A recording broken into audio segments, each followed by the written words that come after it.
Okay. I'm not here to get into trolling or hate. No, I'm not. I'm not here to do that. I appreciate you calling in. All right. So tell me. Sure. So tell me what.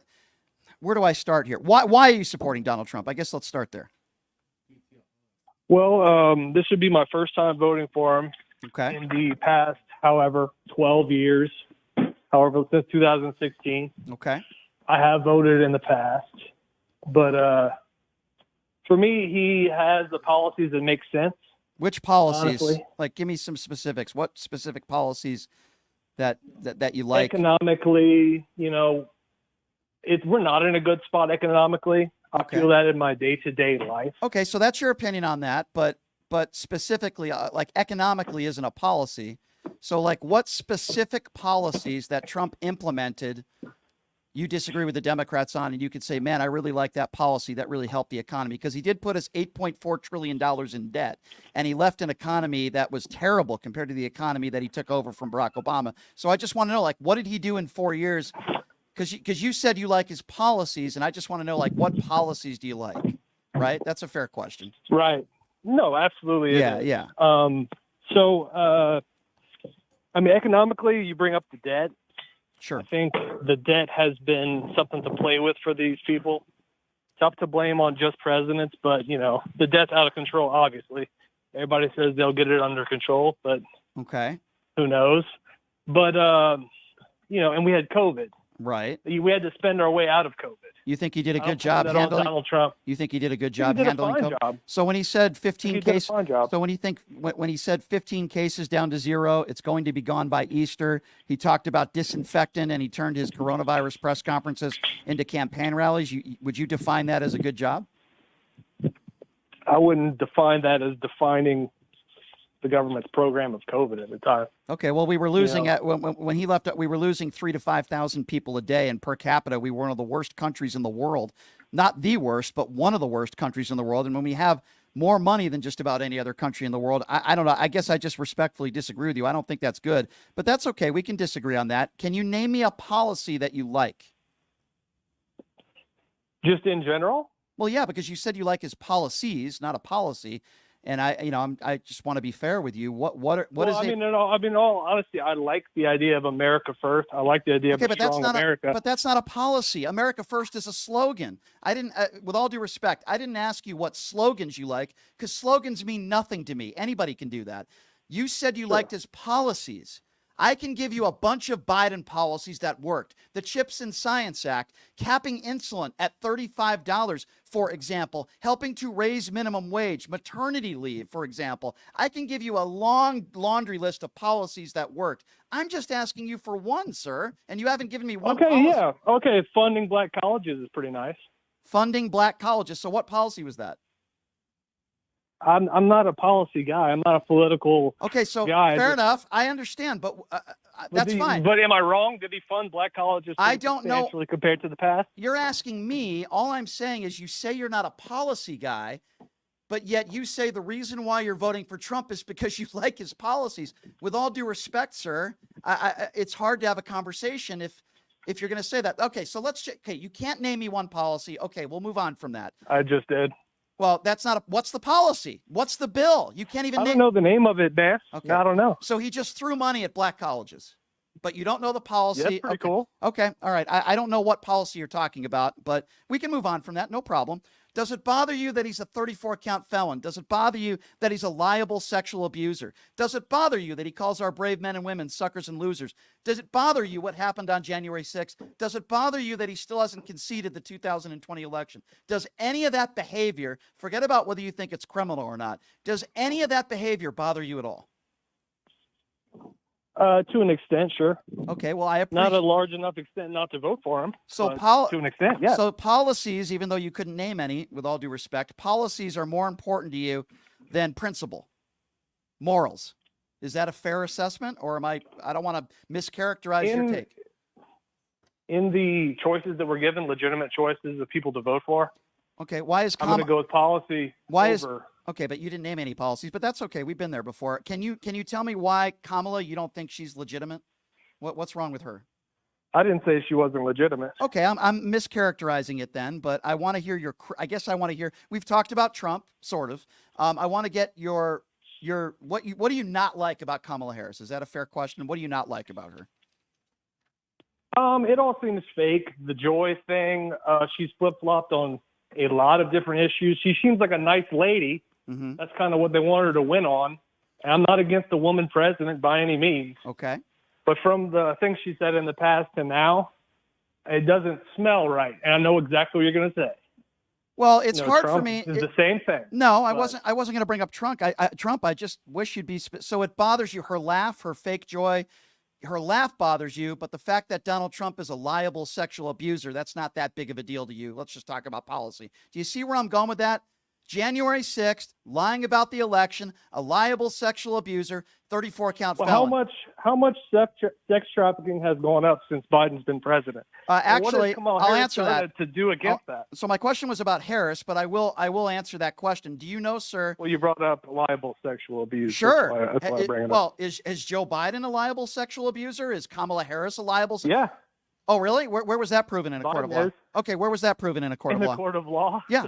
Oh, so you laugh about the courts. No, so we could just, so you're laughing about the courts. So we could just call somebody a sexual abuser, and that means that person's a sexual abuser, and it doesn't have to be proven in a court of law?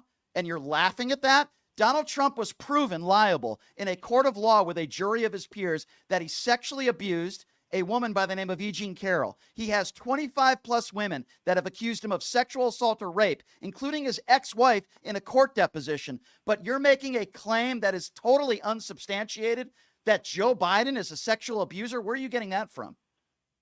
Well, I'd say that Eugene Carroll thing's a joke. Okay, so you think our courts are a joke. Okay, so what about the other 25 women? Are they lying too? I don't know who's lying about Joe Biden, right? Well, where has it been substantiated? Court of law. Yeah, where has it been substantiated that Joe Biden is a sexual abuser?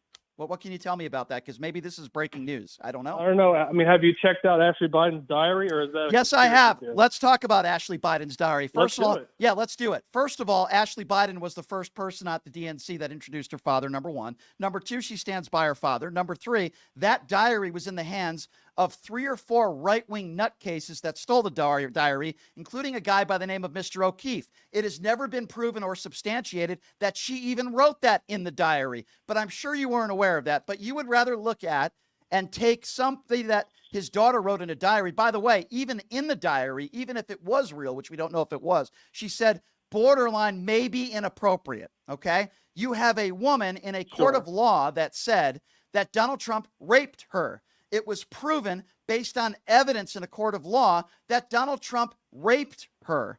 So you want to laugh at... How much did she win in that settlement? Here's my question. I don't care about the money. Okay, here's the problem that I have here. She said it was sexy. She said it was sexy. So does that mean live television. So does that mean that it didn't happen?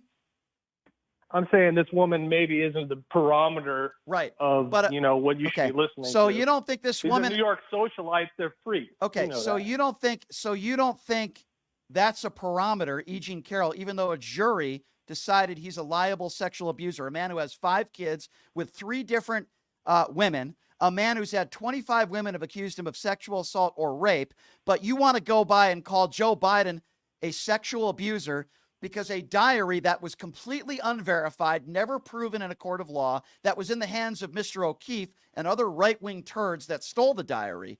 Do you see where I'm going with this, sir? It's an issue of credibility. This is the man who bragged about sexual assault, who said, if she wasn't my daughter, I would date her. By the way, how can you explain the fact that he was on the Jeffrey Epstein flight log 7 times, mingling and hanging out with Jeffrey Epstein? Or does that not bother you at all either?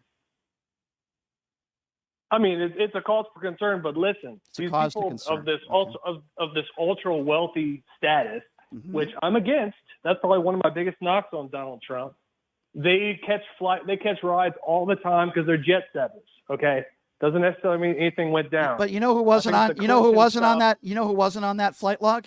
Joe Biden. I guess Kamala Harris or Joe Biden. Yeah, they weren't on that flight log. Joe Biden owns an island right by a little St. James, not far off. I mean, so because you've never heard that, but he does. And he mingles with all these people. It's the same. Okay, can you show me? Pool. All right, fair enough. Can you show me one picture of Joe Biden mingling with Jeffrey Epstein? Because I can show you pictures and videos of Donald Trump. Does that not bother you at all? It's a bad look, no doubt. It definitely is a bad look. We agree on that. But I mean, okay, yeah, sure. It doesn't look good. So what are your criticisms of Kamala Harris? I mean, you're making fun of her laugh. I've given you. I didn't say anything about her laugh. Well, you said it's fake joy. You're painting fake the joy. campaign is based on the idea of joy. Sure. When I tuned in, here's what I tell you. You know why I say that, sir? And you can tell me whether you disagree or not. I've been to both Trump rallies and Kamala Harris rallies. The Trump rally I went to a few months ago. Yeah, I try to hear both sides. That's why I'm keeping you on the line, because I think it's a good conversation. I went to the Trump rally, in Vegas. I saw a bunch of F Joe Biden shirts. I saw Confederate flags. By the way, I videoed this and I documented it. A lot of hatred, a lot of bigotry. And when I say joy, I went to the Harris rally several weeks ago. I didn't see any vulgarities. I didn't see any Confederate flags. All I saw was Waltz, and I saw Harris flags, and people were smiling, laughing, and having a good time. Now, I'm not saying that every person that goes to a Trump rally is filled with bigotry and hate, but the rally that I went to, there were a lot of people that were filled with bigotry and hate.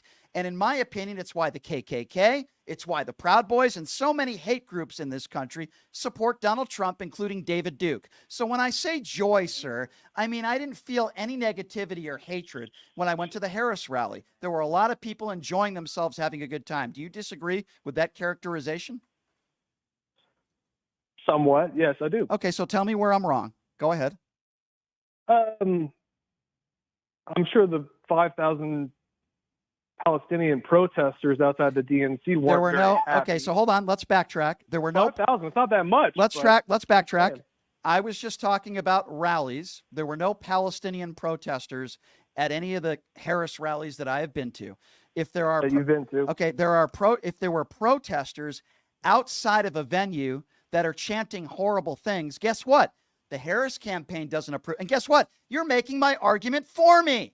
Those Palestinian people that were protesting are not voting for Kamala Harris. I'm talking about the supporters that support Donald Trump that were wearing the bigotry and the Confederate flag, which once Donald Trump, by the way, defended. The people that you're describing are not supporting Kamala Harris. I'm not talking about protesters. I'm talking about your supporters. You do understand. Yeah, I mean, you do understand. No, that those people are not where you're coming those from. people are not supporting Kamala Harris. How could you criticize Harris for that? Sure.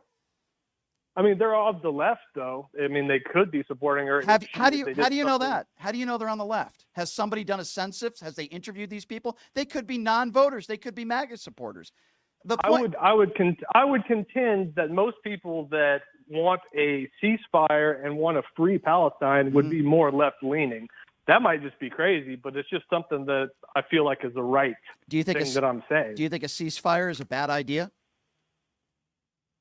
No, I don't think that at all. Guess it's who wants? It's not going to end at a ceasefire. I'll tell you. It hasn't ended since the mid '80s. I didn't say it was going to end, but Kamala Harris is for a ceasefire.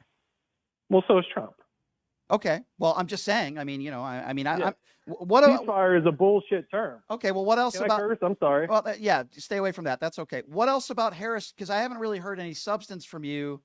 You haven't given me any Trump policies that you like. And on the coin, flip. Look, immigration's a problem.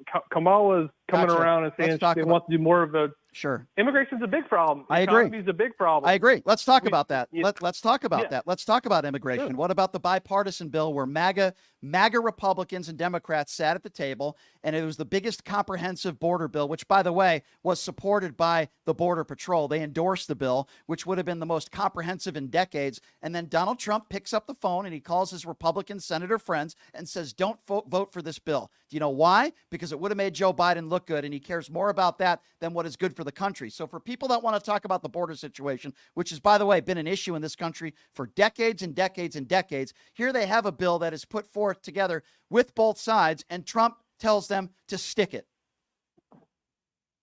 But why, even without any sort of new bill you're talking about, why is it that we have 10,000 immigrants coming across our country, living horrible conditions, don't know what they're in for? They're in camps for 4 or 5 months. They figure out what to do with them. Sure. We throw money at them, lots of money at them the second they get in, To do what? And I mean, I'm not saying they're taking all of our jobs, but I Okay, mean, so they're I'm not taking a gonna. big I'm space not. in that. I hear you, and I'm not going to sit here and deny that we have major issues at the border, but we've had those That major. came up when But Biden became that president. is not true. Do you see? This is when I get frustrated. I was just going to say, we need to understand that Republicans and Democrats need to come together. Do you understand that there are less people crossing the border illegally now than there were when Trump left office? What you're saying is not true. It's not factually I don't accurate. believe that. Well, it's not my fault if you don't believe it. I'm pretty educated on these issues. I talk about them every day. I live on the border, dude. Okay, so because you live on the border, you know everything? I'm telling you, look it up. Right now, there are less people crossing the border illegally than there were under the Trump administration. Both parties have made mistakes. They're not perfect. We've had issues at the border for decades. I'm with you on that. But you can't tell me that all of a sudden Trump cares so much about this issue when there were undocumented immigrants that committed horrible crimes under his administration. We never heard about those crimes. Only under the Biden administration we hear about those crimes. And what I am telling you is there was a border bill that was put together with MAGA Republicans and Democrats. It was ready to go, the most comprehensive bill in decades. And Trump picked up the phone and told them not to pass it. Why wouldn't you have a problem with that? I agree with you. We have major problems at the border. Why wouldn't you agree with me that what Trump did was wrong? He put himself before the country.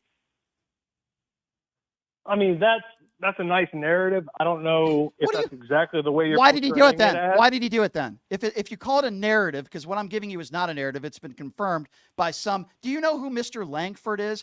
Donald Trump once called him one of the best Republicans when it came to border issues. He was the main guy that helped put this border bill together. And even Langford was shaking his head and agreeing with Joe Biden during the State of the Union speech when Joe Biden said that it was Donald Trump's fault and MAGA Republicans for why this bill wasn't passed. So that's not a narrative. Langford would agree with me on that, and many of the Republicans that helped put this bill together. I'm not giving you a narrative. I mean, I don't know why you would characterize it as that. Okay, so if you think it's a narrative, why did Donald Trump tell these senators to not pass this bill? It's just a bad bill? Is that why? Well, from what I understand, there were things in the bill that weren't just immigration focused. I agree. There was a lot of pork they called in that bill. Right? Okay, I agree. But sometimes when you pass bills, I think we'll agree on this, there's going to be positives and negatives, some give and take. For example, I'm going to give you another example real quickly, okay? So Republicans are saying Kamala Harris has changed her stance now on the border wall. She totally changed her stance on it and flip-flopped. That's a lie. You know what she did?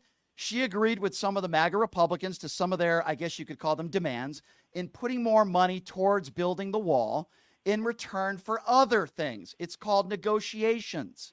She helped with those negotiations. But yet Trump picked up the phone and told these senators not to pass this bill. Listen, I appreciate the conversation, my friend. I will give you credit for calling into this show and having a discussion with me. I really do. You sound like a nice guy. The problem I have with this conversation, with all due respect, is I asked you why you were supporting Donald Trump. That was my first question. You said you like his policies. You didn't even say policy. You said policies. And you couldn't name me one policy that you know of. I find that extremely problematic. And then when I asked you your criticisms of Kamala Harris, you said you think she has fake joy, which would be a personality trait you don't like, which I would also disagree with. So here on one side, you like his policies. You can't name me one. On the other side, you don't like Kamala Harris because she has fake joy. I'll let the listeners decide on that one. 702-221-7283. Let's go to Paul. Paul is next up on PTL. What's up, Paul?